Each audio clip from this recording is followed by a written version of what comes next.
तो फ्रेंड नमस्कार, कैसे हैं आप लोग। आप लोगों का स्वागत है आपके अपने YouTube चैनल जिसका नाम है पॉजिटिव वाइब्स।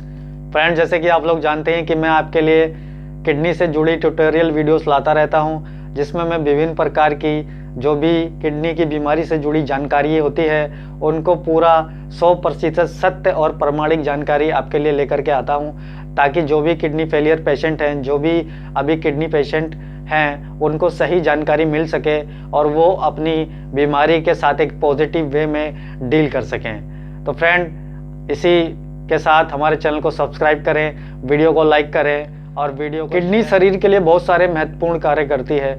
किडनी का कार्य ब्लड का फिल्ट्रेशन करना होता है, किडनी का कार्य हार्मोन का बैलेंस करना होता है, किडनी का कार्य शरीर में आयरन की और हेमोग्लोबिन की मात्रा को बनाए रखना होता है। किडनी जो होती है बहुत सारे महत्वपूर्ण हार्मोन्स का उत्पादन करती है, जिसमें से एक एरिथ्रोपोएटिन हार्मोन होता है। जब किडनी खराब होने लग जाती है या किडनी फेल हो जाती है, तब बॉडी के अंदर ये सारे हार्मोन का बैलेंस बिगड़ जाता है और किडनी अपना काम सही से नहीं कर रही होती है। उस समय आपको पता होना चाहिए क्या आपके खाने लायक है और क्या खाने लायक नहीं है। आप क्या खाएं ऐसी अवस्था में जो आपको फायदा पहुंचाए और क्या ना खाएं। फ्रेंड, एक डाइट जो होती है वो इस अवस्था में बहुत ज़्यादा महत्वपूर्ण रोल अदा करती है। तो आज हम इसी पे बात करेंगे कि एक किडनी फेलियर पेशेंट है या जिसको एक किडनी इन्फेक्शन लगा हुआ है, अभी वो फर्स्ट स्टेज में है, सेकंड स्टेज में है, थर्ड स्टेज में है, फोर्थ स्टेज में है या अब लास्ट स्टेज में है, तो क्या एक डाइट खानी चाहिए एक किडनी पेशेंट को, जिससे कि उसकी जो प्रॉब्लम है वो ज़्यादा ना बढ़े और उसके शरीर में जितना भी वेस्ट मटेरियल जो बन रहा है, यूरिया, क्रेटिनाइन और भी जो भी वेस्ट मटेरियल है, पोटेशियम, फास्फोरस, वो सब इकट्ठा ना हो और उसके शरीर में एक्स्ट्रा फ्लूइड इकट्ठा ना हो। तो फ्रेंड, डाइट जो होती है वो बहुत मायने रखती है। तो सबसे पहले हम बात कर लेते हैं फ्रेंड पोटेशियम फ्री डाइट की। तो फ्रेंड, बहुत से ऐसे वेजिटेबल्स और ऐसे फ्रूट्स होते हैं जिसमें हाई पोटेशियम होता है। तो फ्रेंड, हाई पोटेशियम जो होता है वो जब किडनी में इन्फेक्शन लगा हुआ है या किडनी कम काम कर रही है या किडनी फेल हो चुकी है, तो इस अवस्था में हाई पोटेशियम लेना बहुत बड़ा रिस्क होता है, क्योंकि जो पोटेशियम होता है वो हार्ट को चलाने के लिए, हार्ट को उसकी पंपिंग करने के लिए बहुत ज़रूरी होता है। जो हार्ट पंप करता है वो पोटेशियम की मदद से ही करता है। अगर आप पोटेशियम ज़्यादा लेंगे और पोटेशियम वाले फ्रूट्स, पोटेशियम वाले वेजिटेबल ज़्यादा लेंगे तो आपको हार्ट फेलियर का खतरा हो सकता है। इसलिए आपको अपना पोटेशियम लेवल हमेशा मेंटेन करके रखना है। आपको पोटेशियम वाली कोई भी चीज़ नहीं खानी। अभी बात कर लेते हैं कि पोटेशियम वाले कौन कौन सी चीज़ें हैं जो आपको नहीं खानी, या ये कहें कौन कौन से फ्रूट्स हैं जो आपको नहीं खाने।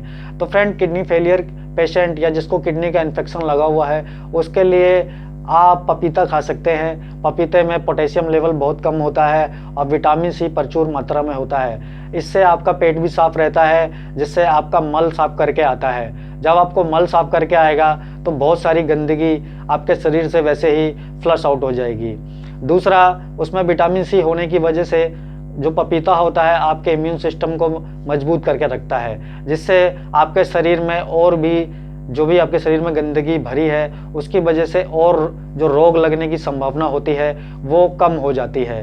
अब दूसरा फ्रूट की बात कर लेते हैं, सेब। तो जो किडनी फेलियर पेशेंट होता है वो सेब खा सकता है। अब बात करते हैं कि वो कौन से फ्रूट्स हैं जिनको नहीं खा सकता।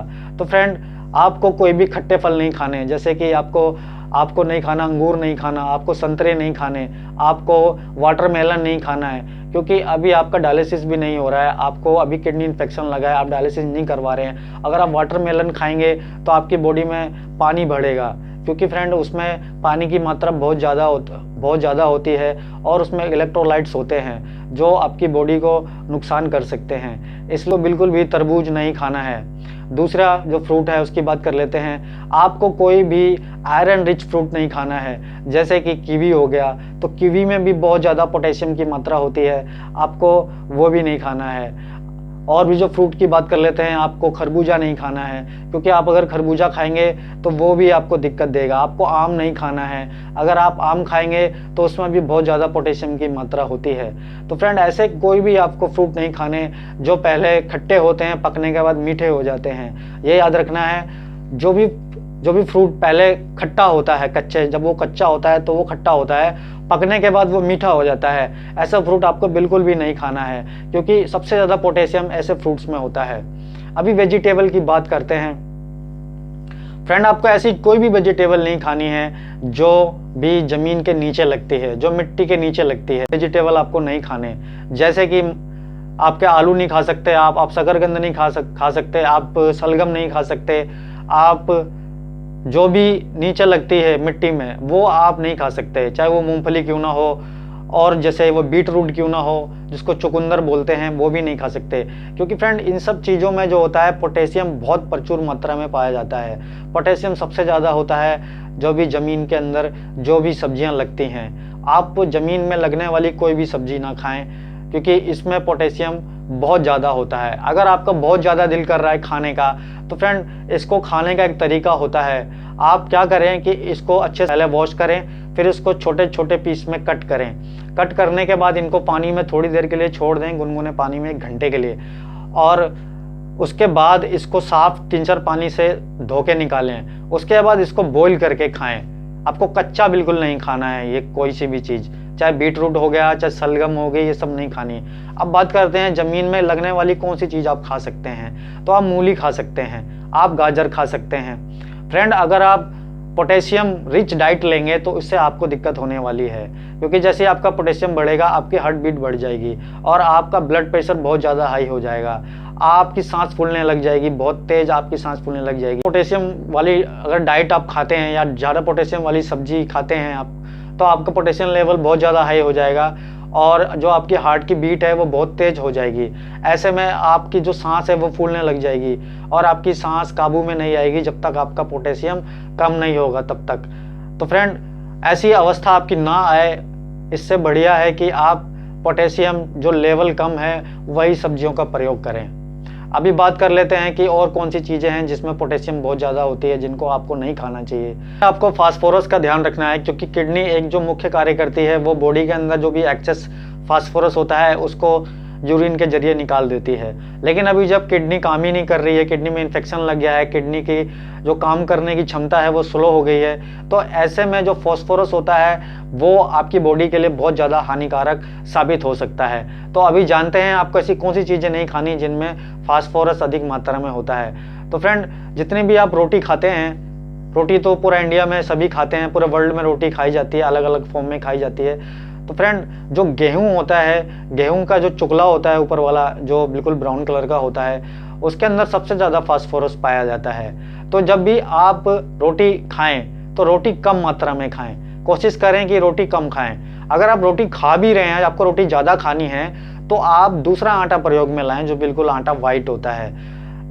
एक आटा हल्का रेड कलर का आता है, एक आटा हल्का ब्राउन कलर का आता है, क्योंकि देखो दाने के ऊपर डिपेंड करता है गेहूं का दाना कैसा है। अगर गेहूं का दाना ज़्यादा पिचका हुआ है तो ब्राउन कलर का आटा होता है। एक दूसरा गेहूं आता है जिसकी रोटी हल्के गुलाबी रंग की बनती है, तो वो आटा राजस्थान में प्रयोग किया जाता है, तो वो आटा भी नहीं खाना है आपको आटा वो खाना है जो बिल्कुल प्रॉपर वाइट हो, जिसका दाना मोटा होता है गेहूं का। आपने देखा होगा जब आप खेतों में अपने गाँव में जो भी जानते होंगे, तो वो दाना बिल्कुल मोटा होता है, उसके अंदर दूध भरा होता है, ऐसा दाने वाला आटा आप लें। उसमें फास्फोरस बहुत कम मात्रा में होता है।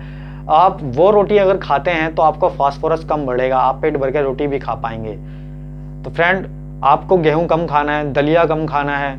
आपको अगर दालें भी खानी है तो आपको बिना चुकले वाली दालें खानी है, आपको धुली हुई दालें खानी है। जैसे कि आप धुली हुई मसूर खाएं, धुली हुई मूंग खाएं, जौन सी भी दाल आप खाएं, आप वो धुली हुई दाल खाएं, क्योंकि आपका फास्फोरस लेवल बढ़ेगा तो आपको दिक्कत होगी। आपकी बॉडी जो आपकी स्किन है वो सारी खराब होने लग जाएगी, आपकी बॉडी में चट्टे पड़ने लग जाएंगे लाल लाल, आपकी बॉडी में इचिंग होना शुरू हो जाएगा, आपके जो पैर के तलवे हैं उनमें दर्द होना शुरू हो जाएगा। तो ऐसे में आपकी तबीयत बहुत ज़्यादा खराब हो जाएगी, आपको बहुत ज़्यादा कब्ज बढ़ने लग जाएगी, आपके आंतों की ब्लोटिंग कम होने लग जाएगी। तो फ्रेंड फॉस्फोरस जो होता है ना बहुत ज़्यादा दिक्कत दे सकता है। तो ऐसे में आपको बहुत ध्यान रखना है कि आप फॉस्फोरस वाली चीज़ें कम खाएं। आप जो भी चीज़ खा रहे हैं अगर उसमें चुकला है, आप दाल खा रहे हैं उसमें चुकला है, तो आपको चुकले वाली दाल नहीं खानी। आप जैसे मूंगफली तो बिल्कुल ही नहीं खा सकते, उसमें चाहे चुकला हो चाहे ना हो। अगर आप काले चने भी खा रहे हैं तो आपको चुगले वाले चने नहीं खाने, आपको चुगला निकाल देना है, फिर चने खाने हैं। तो आपको गेहूं का खास तौर पर ध्यान रखना है, आपको मोटे दाने वाला ही आटा खाना है। दलिया आपको बहुत कम खाना है। दलिया खाना भी है तो अपना पहले टेस्ट करवाइए, आपका फॉस्फोरस लेवल ठीक है तो आप खाते रहिए। अगर फॉस्फोरस लेवल ज़्यादा बढ़ रहा है तो उसके लिए आप फॉस्कट 800 mg टेबलेट लेते रहिए, तो आपको कोई दिक्कत नहीं है। फिर आप खूब रोटी खाइए, आप खूब दलिया खाइए, कोई प्रॉब्लम आपको नहीं होगी। अब फ्रेंड बात कर लेते हैं इसके जो भी तीसरा फैक्टर होता है उसके बारे में। तो फ्रेंड तीसरा फैक्टर डिपेंड करता है आपकी नमक पे। तो फ्रेंड जो नमक होता है किडनी फेल होने के बाद बहुत ज़्यादा अहम भूमिका निभाता है।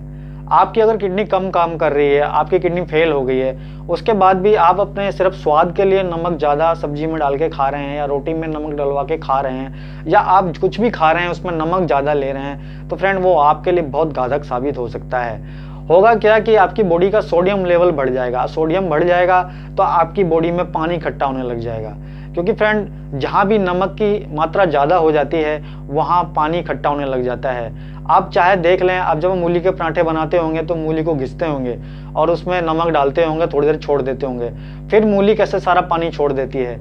ऐसे ही जब आप नमक खाते हैं तो आपकी बॉडी में भी वही होता है, पानी इकट्ठा होने लग जाता है। जब पानी इकट्ठा होने लग जाएगा तो आप पानी भरने लग जाएगा, क्योंकि आपकी किडनी अभी कम काम कर रही है, वो सारा पानी नहीं निकल पाएगी आपकी बॉडी में से, तो ऐसे आपको दिक्कत होना शुरू हो जाएगा।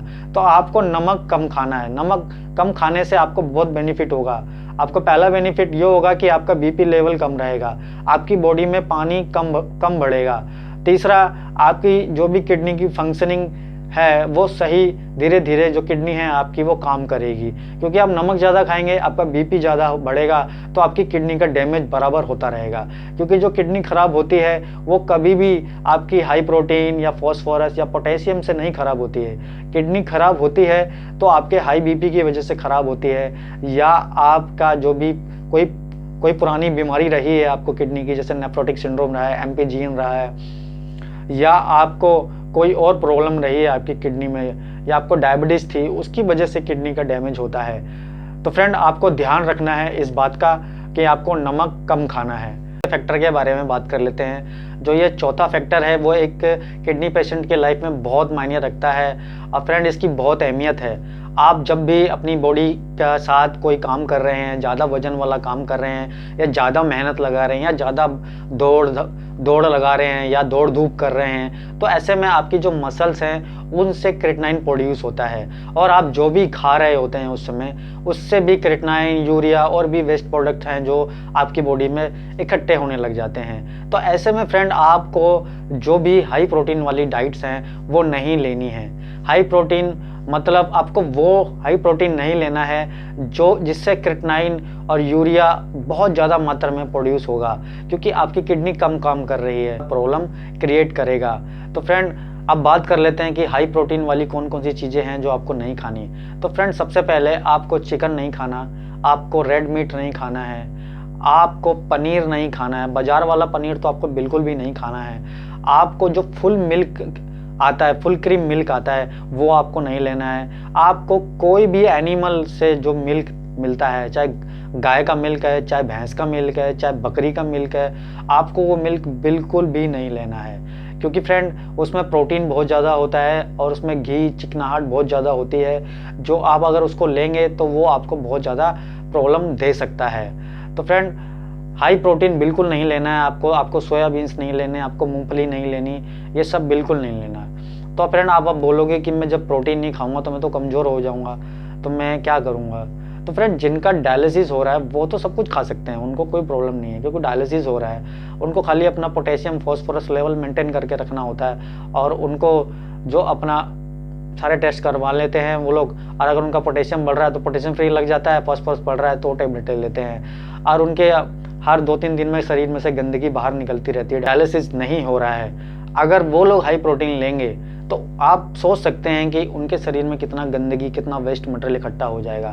फ्रेंड ज्ञान देने वाले बहुत हैं, बहुत लोग ज्ञान देंगे कि अगर किडनी पेशेंट हाई प्रोटीन नहीं खाएगा तो वो कमज़ोर हो जाएगा, ऐसा हो जाएगा, वैसा हो जाएगा, उसकी बॉडी में जान नहीं रहेगी।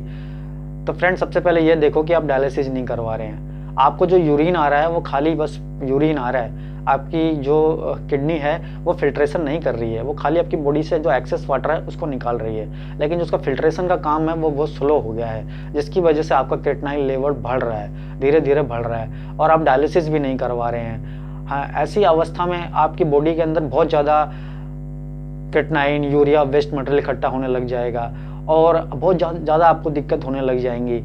आपके शरीर में बहुत सारी प्रॉब्लम्स हो सकती हैं। मैं आपको कितनी प्रॉब्लम्स बताऊं, कोई भी इसकी लिस्ट ख़त्म नहीं होगी, इतनी प्रॉब्लम आपको होने लग जाएगी।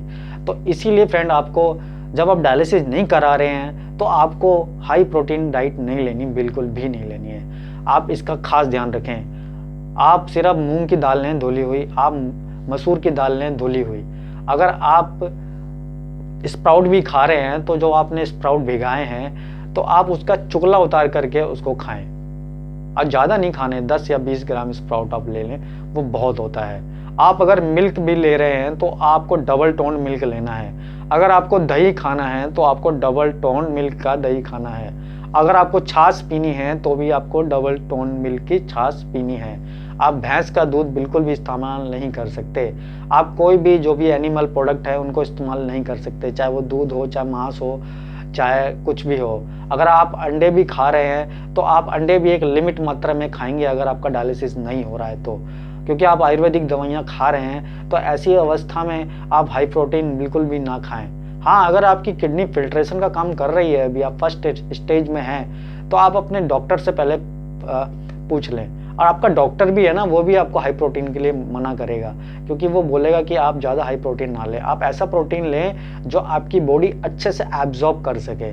और वो जो प्रोटीन होते हैं वो अंडे का एग वाला पार्ट होता है, वो आपका बॉडी अच्छे से एब्जॉर्ब कर लेती है उसको। आप जो दाल के प्रोटीन्स होते हैं वो भी आपकी बॉडी अच्छे से एब्जॉर्ब कर लेती है। तो फ्रेंड, जब आपका डायलिसिस नहीं हो रहा है तो आप अरहर की दाल ना खाएं। आप जो काली वाली उड़द की दाल है उसको भी नहीं खाना है आपको। आप सिर्फ प्रोटीन के लिए मूंग की, मसूर की दाल खा सकते हैं, या आप चने की दाल खा सकते हैं।